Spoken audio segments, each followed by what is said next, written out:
Bonjour à tous, je suis Johan Marchal de Venatech, et aujourd'hui nous allons faire le point sur l'impact acoustique des centrales hydroélectriques. Allez, c'est parti.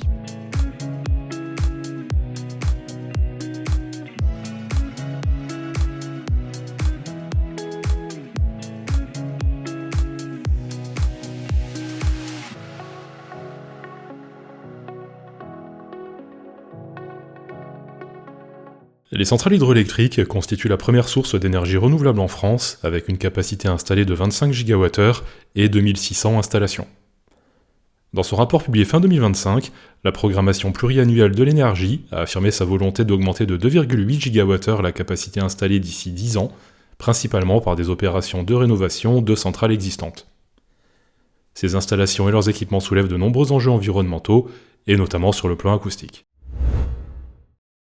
Les centrales hydroélectriques comportent plusieurs équipements techniques produisant des nuisances sonores significatives. Première source de bruit, les turbines hydrauliques.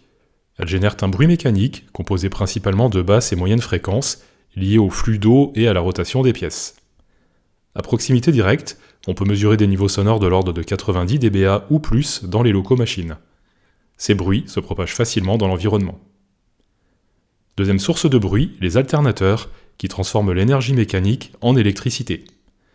Leur bruit provient des vibrations et des masses en rotation, généralement dans les moyennes et hautes fréquences.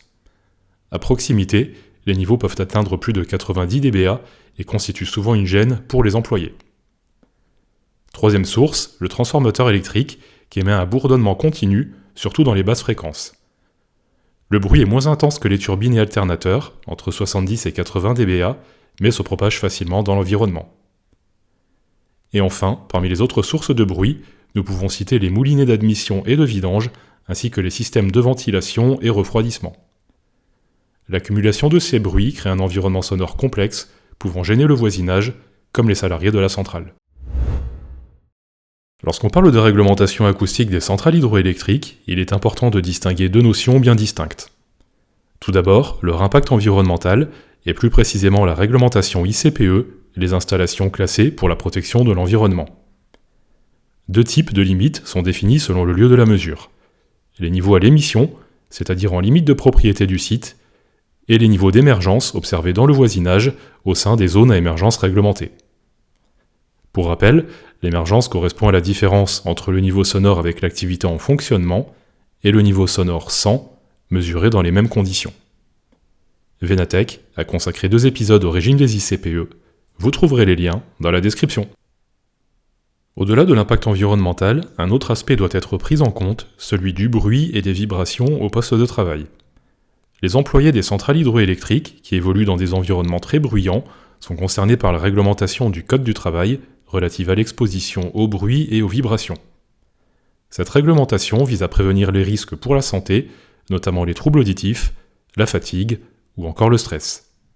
Elle impose à l'employeur d'évaluer l'exposition au bruit et aux vibrations et de mettre en place des mesures de prévention ou des actions correctives lorsque certains seuils critiques sont dépassés.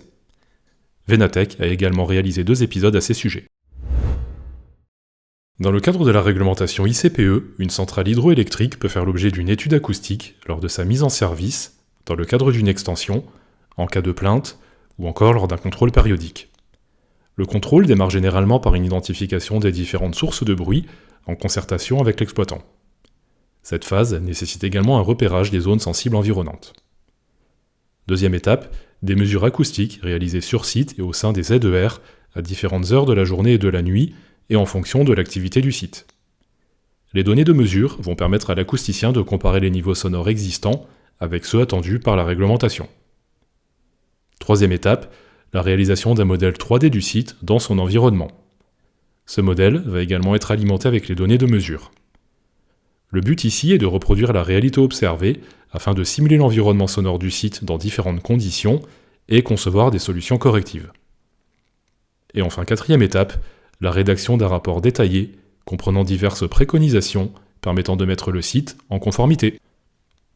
Et justement, parmi les solutions techniques envisageables, nous pouvons citer la mise en place de traitements à la source, comme des capotages acoustiques ou des silencieux, des traitements sur le chemin de propagation du bruit, comme des écrans acoustiques ou des merlons, et dans certains cas, l'acousticien peut suggérer une réorganisation des activités et équipements les plus bruyants. Dans tous les cas, l'acousticien responsable proposera toujours des scénarios réalistes à l'exploitant, permettant de concilier viabilité économique du site et respect de la réglementation. Et voilà, c'est tout pour cet épisode. Comme vous l'avez compris, les centrales hydroélectriques font face à des enjeux acoustiques élevés dus à un environnement sonore complexe et des contraintes réglementaires fortes. Venatech a réalisé de nombreuses études acoustiques ICPE et de bruit au poste de travail et se tient à la disposition des exploitants pour les accompagner pas à pas dans l'acceptabilité de leurs projets.